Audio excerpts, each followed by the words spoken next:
Hello, welcome to the School Safety Free Period. I'm Amanda Klinger.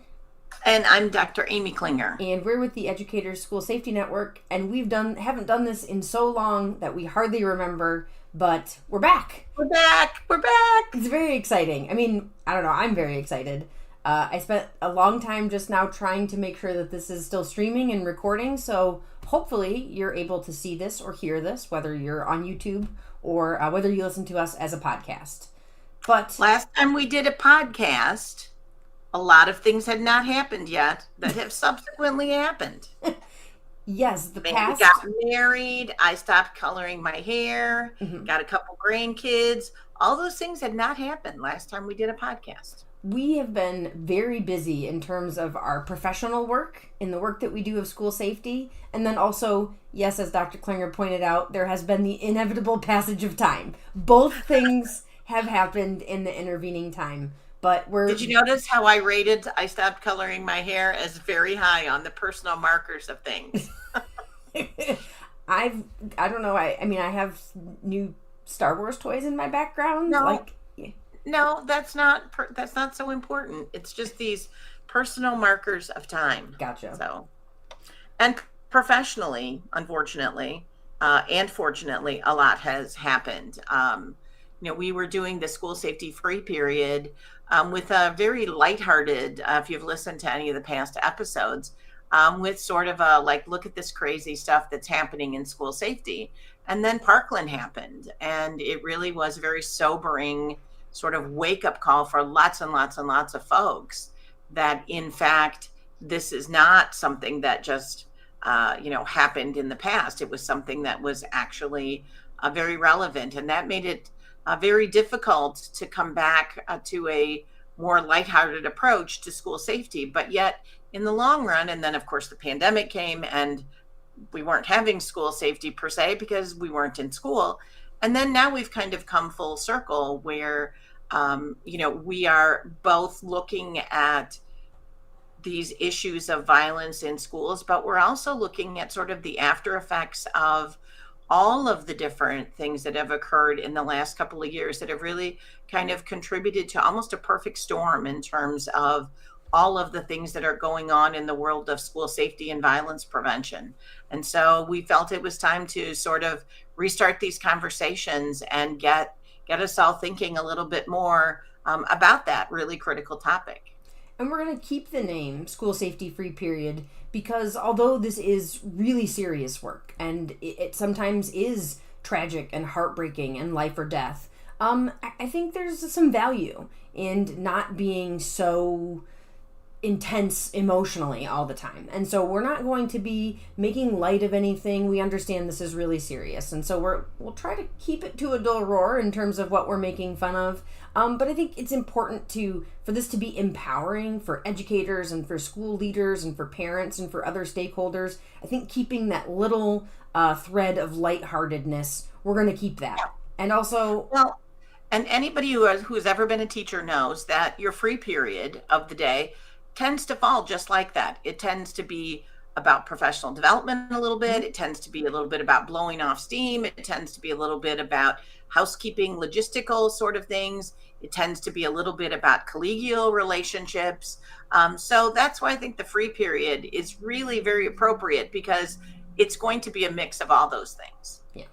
So we have a lot coming up in the 23-24 school year.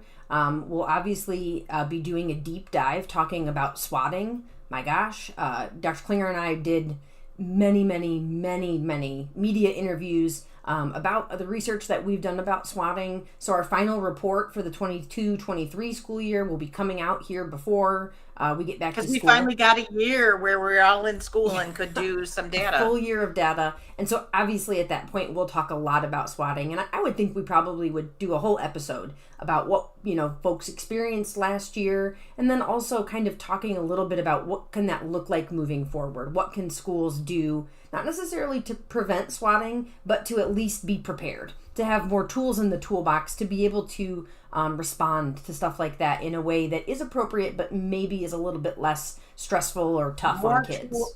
More tools other than just sheer terror would be good. Yeah.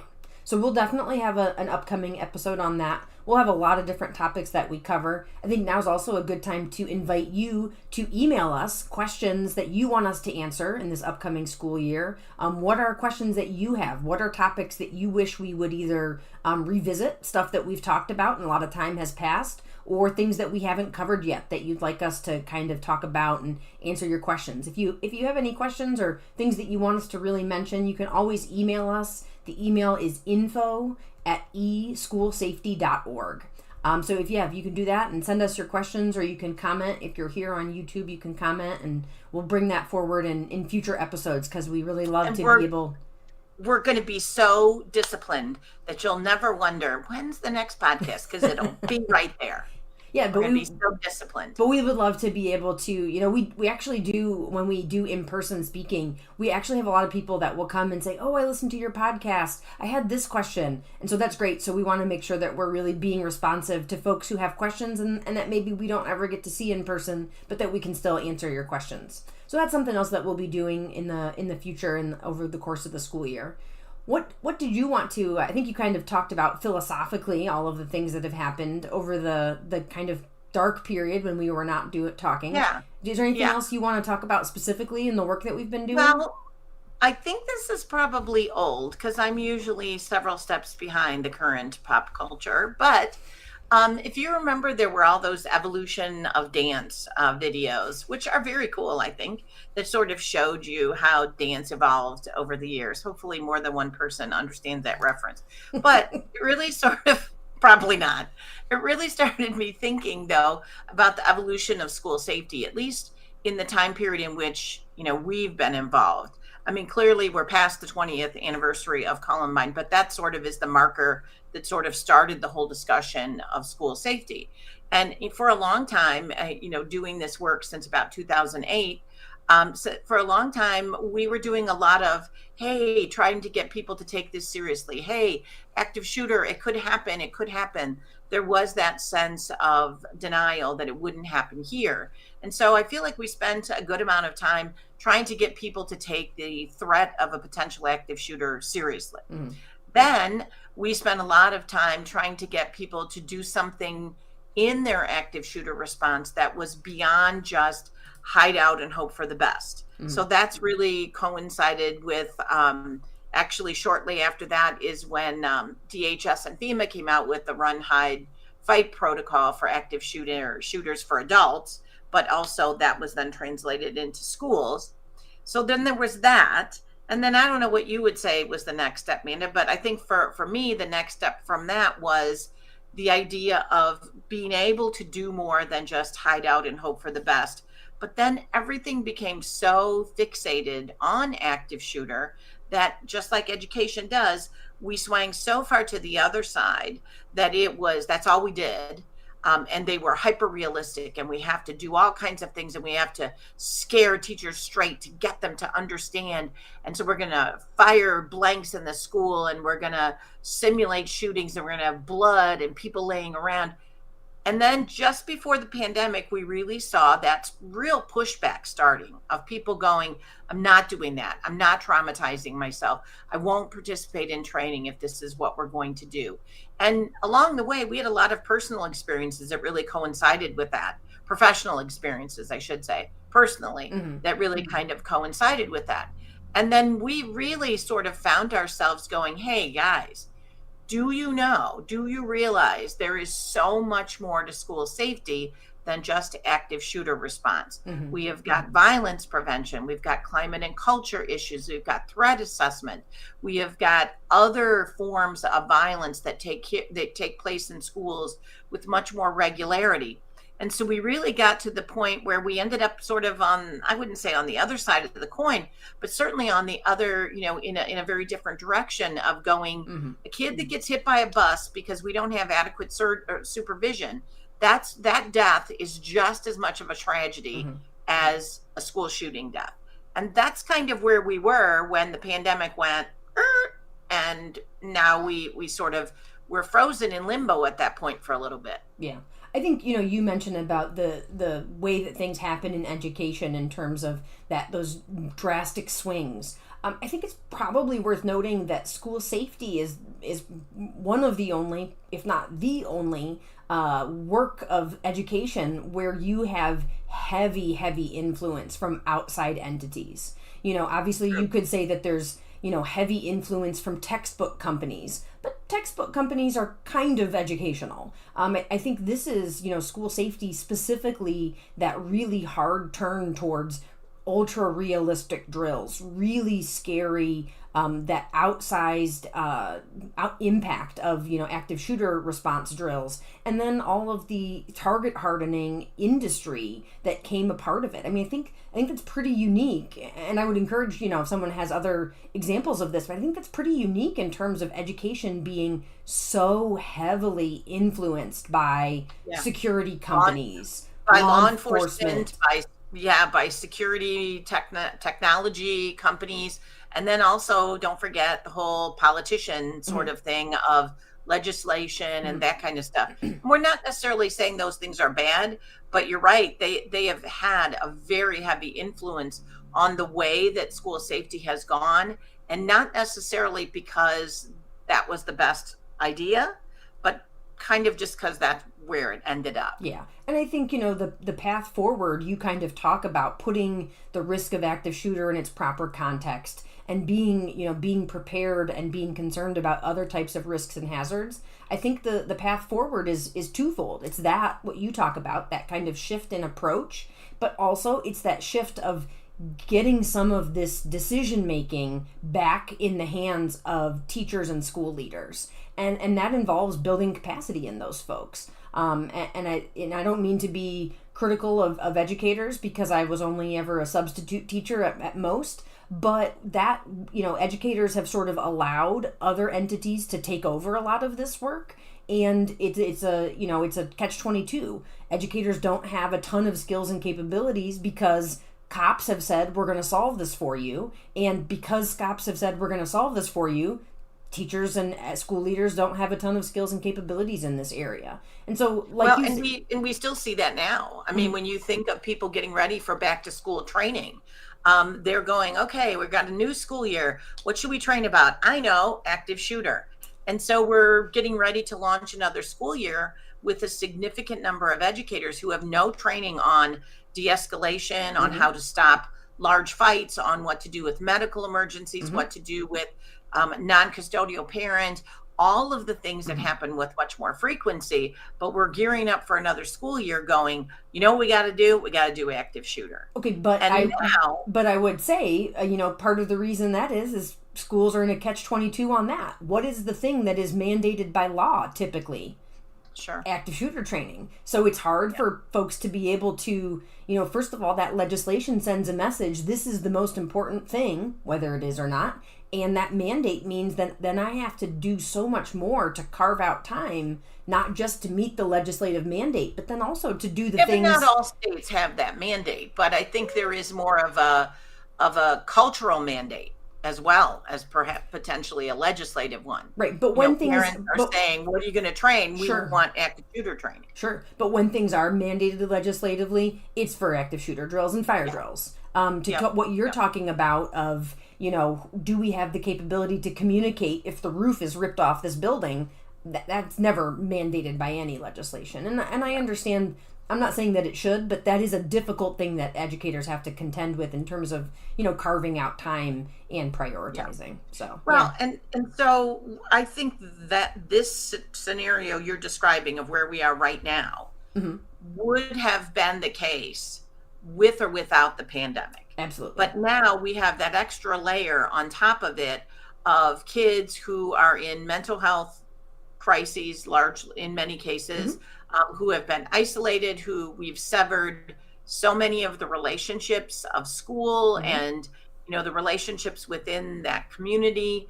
And so we've got, kind of unprecedented rates of social isolation, mental health problems, all kinds of issues within families and communities, lots of divisiveness. So it's sort of like you already had this baseline problem, this overemphasis on school shootings.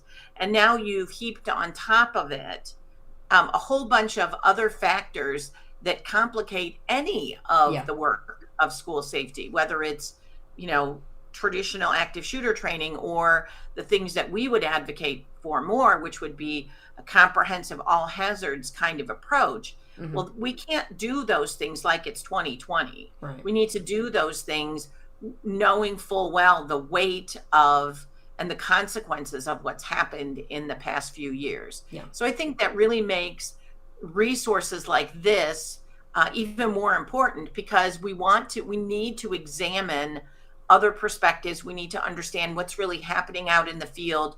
We cannot just stare at our own navels and go, well, must be fine here. We have to really sort of have an outward looking, but also have some really kind of uncomfortable conversations where we may have to challenge some of the assumptions we've had. Yeah. I think all of the ones that you hit in terms of the impact of the pandemic, spot on. And I think one I would like to add is I think a real challenge that we're seeing schools, coming back from, serious pandemic protocols, is getting back just into the good habits of school safety.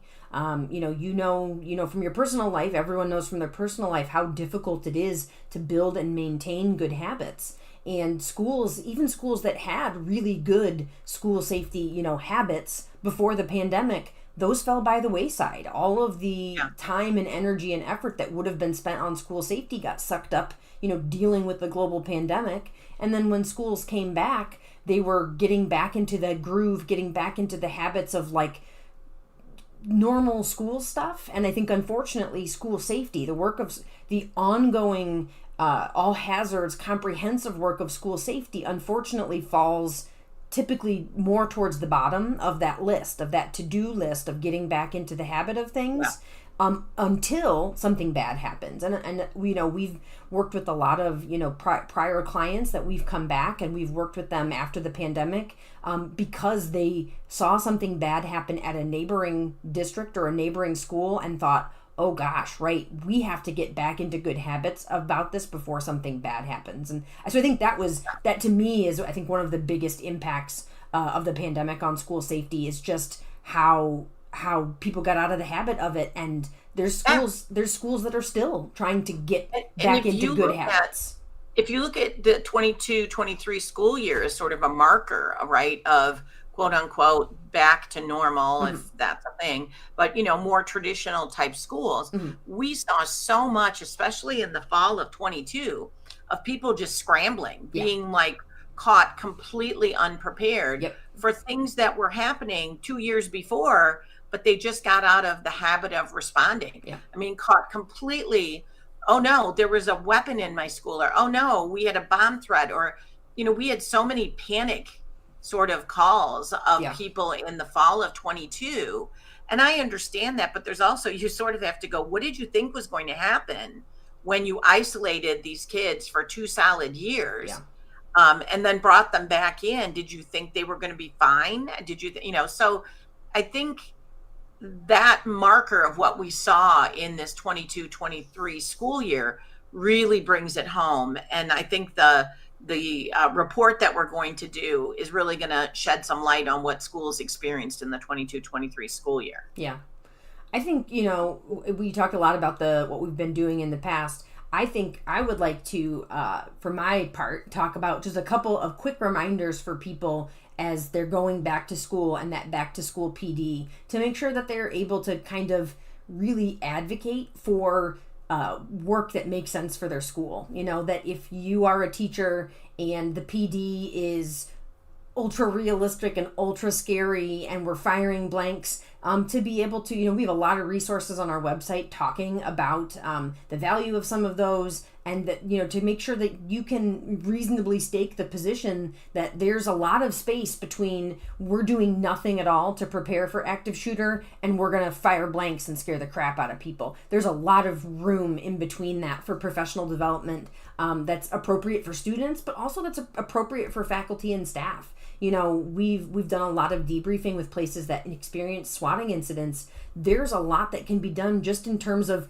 communication protocols. It is not at all scary or intimidating or traumatizing to go, can I really hear the communication here in my room? Do I really have cell phone service? Do I have a radio? Am I supposed to? What is the official way that I'm going to get information in an emergency, and an emergency broadly defined? That kind of skill building and practice and just test runs of those things, they're not at all scary, they're not at all traumatizing, but those capabilities are valuable whether the incident is not that dangerous at all or whether it's a terrible life or death situation. Having those things under your belt are really valuable. And I think that's something that, teachers and parents and community members can advocate for. Are we doing skill building with our people, or are we just going through the motions of the scariest thing possible? Because there's a lot to be done that doesn't have to be scary or traumatizing at all. That's kind of always my friendly reminder. I have a lot of friends who are teachers, and they dread back to school, I'm sure, but then they also will text me about their dread of back to school safety training, and it's so awful, and they're doing this, and it's so scary. And that's not kind of always my pep talk that I send to my friends who are teachers, of there's a lot that can be done that doesn't have to be traumatic at all, and that will prepare you and will make you and your students safer.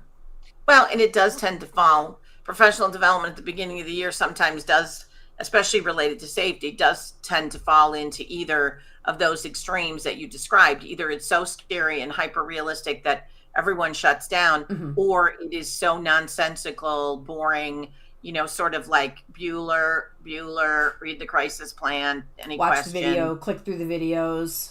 Yeah, as opposed to an honest collegial discussion of what would we do, what do I need, what's my situation, what are some strategies, what are some tools in the toolbox.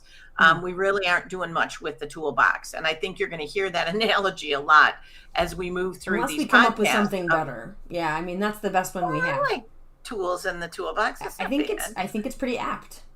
But I think the big takeaway from this whole discussion is that what we want to do as we continue through these series of podcasts is not just admire the problem, but the good news is there's so much that we can do, and we can do it in tiny pieces.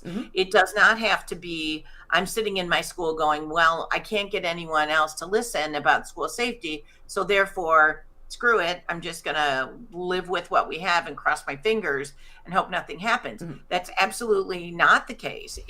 There's a lot of things that individuals can do. There's a lot of things we're going to talk about that are strategies and capabilities and skills, perspectives, as you've talked about, of thinking about school safety in a different way, but also a lot of common sense kind of hands-on things where we're going to, if we just do one thing differently, that's better than just throwing up our hands and giving up. So I think as you come back, hopefully, to listen to more episodes, we're going to work on that in every episode, trying to give you some strategies and some perspectives that you can use in your classroom or in your school, but wherever your sphere of influence takes you, that it will be able to help your professional practice. Yeah.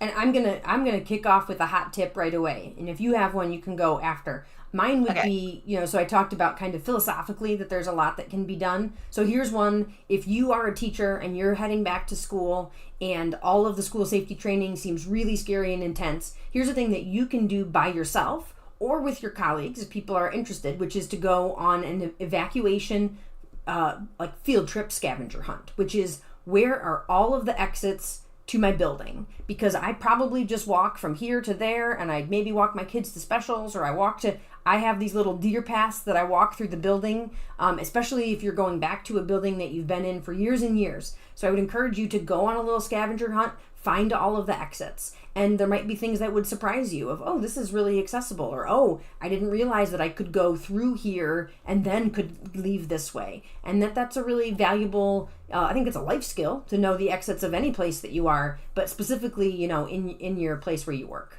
Do you have a hot tip like that? It's okay if you don't. But you're just going to get mad because I use this one and it makes me sound very old. But I guess mine would be, as you walk into your new classroom or your existing classroom to set it up for the upcoming school year, please don't look at teacher Pinterest and go, here's what I need to do. I need to have a million things hanging everywhere and this and that.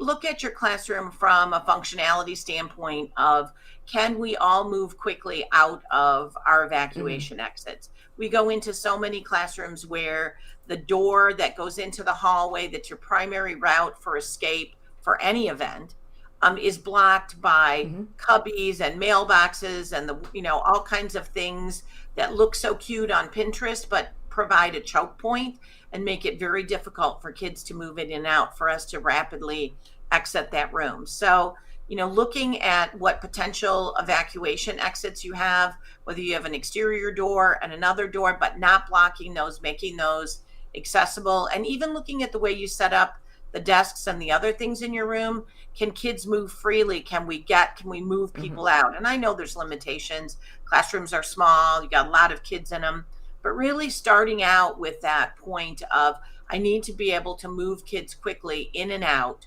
and then decorate and set things up from there. I think that's good. I think that's a good one. That's a good one for especially this time of year. So not overdo it. Yeah. So yeah. Well, it's like, what's that thing? You're supposed to get dressed and then take off 2 things.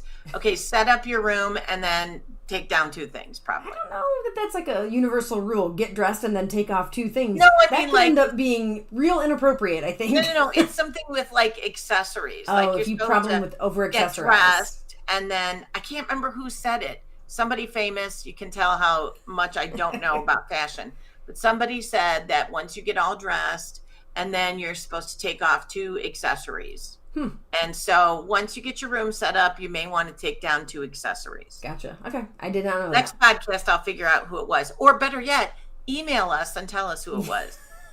I don't know that anyone said that, but I am curious to find out. It might have been Helen Gurley Brown, but I'm not sure. Okay. So email us your fashion advice and about to take off your accessories. No. I don't want any... There's no point in wasting your time giving me fashion advice. I only want to know who said that to prove that I was right. Email the answers to our questions. Email us questions you'd like us to answer, probably more importantly. Again, the email is info@eschoolsafety.org. Also, the website is just eschoolsafety.org. We have tons of resources up there. Stuff is getting updated all the time, especially now that we're getting back to school. If you have any questions that you want us to answer on the podcast or just privately, shoot us an email and we will be back pretty soon.